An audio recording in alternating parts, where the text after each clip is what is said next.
पाकिस्तानियों, बहुत बड़ी खबर आई है। खदशात तो बहुत पहले से थे, लेकिन एक बड़े जरीदे ने अब ये खबर जारी कर दी है। सो ये एक बड़ी मुश्किल सूरत हाल है। एक राहगीर ने ईदी वालों को बताया कि वीराने में लाश पड़ी है। जय वकुआ पर जाकर देखा तो आंखें फटी की फटी रह गई। एक नहीं 4 लाशें थीं जिन्हें बड़ी बेदर्दी से तशद्दुद करके कत्ल किया गया। ईदी के रजाकारों ने आंखों देखा हाल समा को बताया।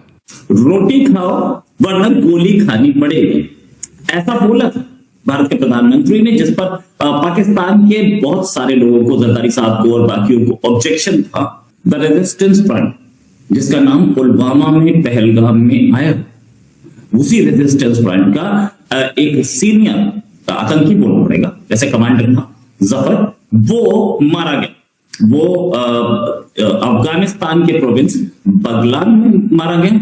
उसे किसने मारा अभी तक नहीं पता है। अननोन गनमैन जो है उन्होंने एक ऐसे लीडर को मार गिराया है। बहुत लोगों का इमीडिएटली ये कहना था जी ये तो रॉ ने करा है, लेकिन यहाँ पे एक ट्विस्ट है। जो हमें दिख रहा है शायद वो नहीं है, चीजें कुछ और भी यहाँ पे चल कि हम इंडिया से कुछ सीखें about democracy, about pluralism, about neutrality, about independence, about constitutional law, etcetera etcetera. नादुरिकम, एक वर्ल्ड वॉर का आगाज हो चुका है तो कहना बिल्कुल भी गलत नहीं होगा। तालिबान ने इस खत्ते के अंदर जो खौफनाक तरीन आग को भड़का कर रख दिया है और भारत की जानिब से जिस तरह से जलती पर तेल का काम किया गया है, तो पाकिस्तान और अफगानिस्तान के दरमियान जो ताल्लुकात हैं वो बहुत ज्यादा कशीदा हो गए हैं। हम लाते हैं टॉक शोज और अनलिमिटेड एंटरटेनमेंट सिर्फ यूट्यूब पर। अगर आपने अभी तक हमारा चैनल सब्सक्राइब नहीं किया तो अभी सब्सक्राइब करें और बेल आइकॉन को क्लिक करके हमारी लेटेस्ट वीडियोस के बारे में अपडेट जानें। इंडिया एक डेमोक्रेटिक सेक्युलर, तो दुनिया मानती थी कि ये it's a great experiment, stable, high growth और प्लूरलिस्टिक, डेमोक्रेटिक, न्यूट्रल। ये जो हमला है ये इसलिए किया गया है कि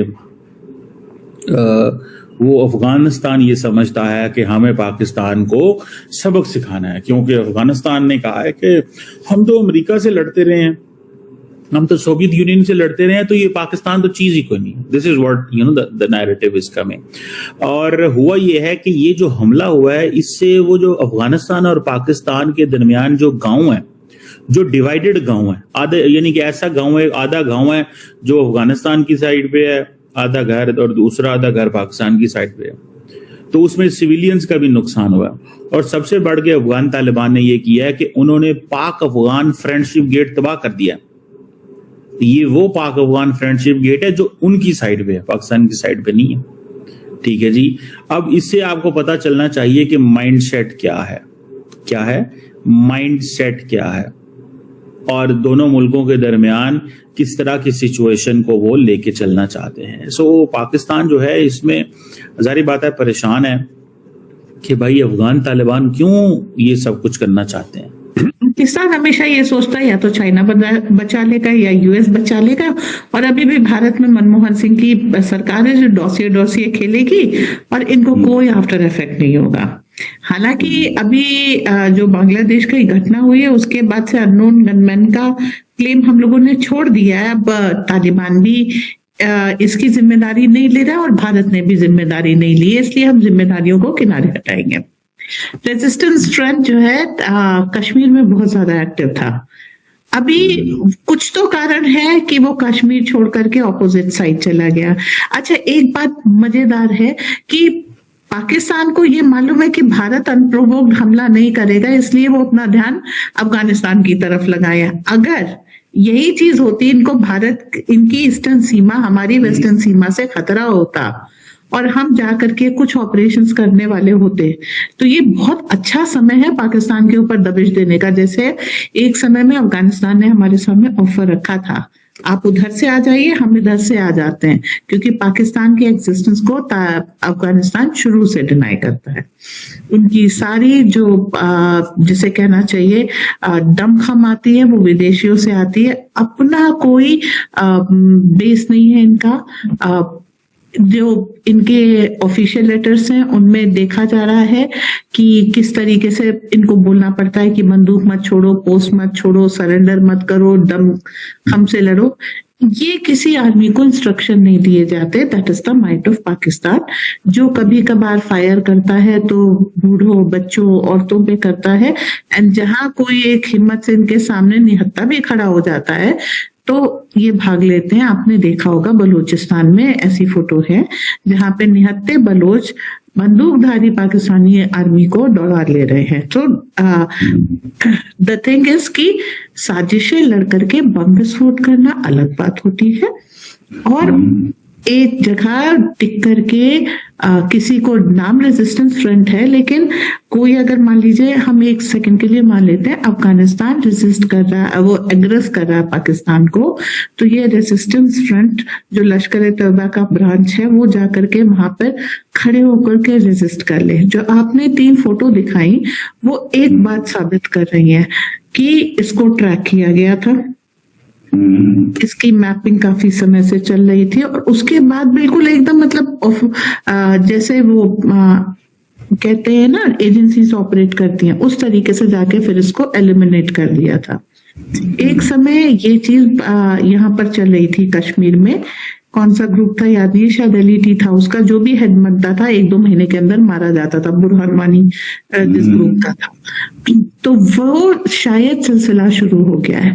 देखिए हमारे प्रधानमंत्री ने भी कहा था पहलगांव के लिए जो कोई भी जिम्मेदार है हम उसको छोड़ेंगे नहीं। तो वैसे भी हमारा फर्ज बनता है, अब हमने किया है कि नहीं किया है that we don't know, but अगर हमने किया है तो बहुत अच्छी बात है सकते। बाकी अभी तक हम अपने हाथ नहीं डाल रहे हैं। अगर अफगानिस्तान एक कर रहा है, कुछ बलूचिस्तान कर रहा है, कुछ सिंध एग्रेसिव हो रहा है धीरे धीरे, गिलगिट बटालिस्तान धीरे धीरे एग्रेसिव हो रहा है, तो हम आराम से देखेंगे, ठीक है, it's a good time to watch the show. But हाँ, जो हमारे मतलब ये कहना चाहिए विरोधी हैं, जो एंटी इंडिया एलिमेंट्स हैं, वो खाली एंटी इंडिया नहीं होते, बहुत सारी जगह उन्होंने गलत गलत ऑपरेशन किए होते हैं, तो उनको कोई भी कर सकता है। एक आतंकवादी ऐसा नहीं है कि वो अपने देश में बड़ा न्यायपरक और बुद्धिजीवी और बड़ा अच्छा व्यक्ति होगा और केवल भारत के लिए आतंकवादी होगा। उसकी आसपास भी इतनी दुश्मनियां होंगी कि वहां से भी उसको निपटाया जा सकता है। तो आपको ऐसा नहीं कि यहाँ से, जैसे एक फेरी होती है, आपने धुरंधर देखी है ना, यहाँ से किसी को भेज करके ये सब कराने की जरूरत नहीं है। वहां पे कुछ पैसे टिकाओ, पाकिस्तानी आपस में निपट लेंगे, ठीक है। एक बोरी आटे का सवाल है बाबा, उसके बाद कुछ भी हो सकता है। रॉ जो है, जब भी अगर ऐसे टाइप के माना जाता है, रॉ जब भी ऐसी चीजें करता है, तो इनफैक्ट रॉ ही नहीं, कोई भी इंटेलिजेंस एजेंसी जब असैसिनेशंस करता है, तो जैसे टेरेंस जैक्सन का हुआ था ढाका के होटल के अंदर, राइट, पॉइजन के साथ मार दिया था उसको। तो और ऐसे बहुत सारे तरीके हैं जो ऐसे होते हैं कि जो इन्वेस्टिगेटर्स कभी पता ही नहीं लगा पाएंगे कि वो कैसे मरे। तो इंटेलिजेंस एजेंसीज जब मारती हैं डायरेक्टली, जब वो हिट करती हैं, तो और भी तरीके होते हैं। यहाँ देखिए, पाकिस्तान के लिए तो शुरू से ही भारत खतरा है, ठीक है। पाकिस्तान को सोचना चाहिए कि वो तरक्की पे तरक्की कर रहे हैं और हम कहाँ पे खड़े हुए हैं। देखिए, उनका वाहिद हरीफ जो है ना वो पाकिस्तान ही है, एक हमारे पड़ोसी मुल्क है, लेकिन वो इस सोच के साथ नहीं चलते। मोदी की सोच आपको पता है कि वाज़ेह है कि पाकिस्तान को कैसे डिग्रेड करना है, पाकिस्तान के साथ कैसे लड़ना है। वो वाज़ेह कहता है कि मैं पाकिस्तान के साथ मुकाबला करने के लिए तैयारी कर रहा हूँ। उसका डिफेंस सिस्टम हो गया, उसके ओवरऑल जो भी हथियार हैं वो इसी सोच पे लिए जाते हैं कि पाकिस्तान के साथ कैसे आपने कंपैरिजन करना है, पाकिस्तान को कैसे आपने नीचे लेके जाना है और अपने मुल्क को कैसे तरक्की की तरफ लेके जाना है। उसकी उसका हर एक कदम, उसकी हर एक सोच, उसकी हर एक डील, चाहे वो रशिया के साथ है, चाहे वो चाइना के साथ बातचीत करने जा रहा है, या चाहे यूएस के साथ, जो भी किसी के साथ भी है ना, वो इसी चीज़ को लेकर है कि मेरा मुल्क तरक्की करे। आप इसको स्टडी करें, मेरे पास इसके काफ़ी इंटरव्यूज़ हैं मेरे पास। ये किस नारे पे आया था कि मैं दुनिया की जंगें खत्म कराऊं? जी, जंग तो शुरू करवा रहा है। हाँ, इनको तो नोबेल इनाम चाहिए था। क्रेडिट तो बड़े ले रहा है, ये कर रहा है, वो कर रहा है, कुछ भी नहीं। इंडिया पाकिस्तान का क्रेडिट ले रहा है, झूठ बोल रहा है, बिल्कुल झूठ बोल रहा है। तो आपको ये वीडियो कैसा लगा कमेंट बॉक्स में जरूर लिखिए। इस वीडियो को लाइक कीजिए, शेयर कीजिए, सब्सक्राइब करना ना भूलिए आपके चैनल EFC को। मिलते हैं अगली वीडियो में। जय हिंद।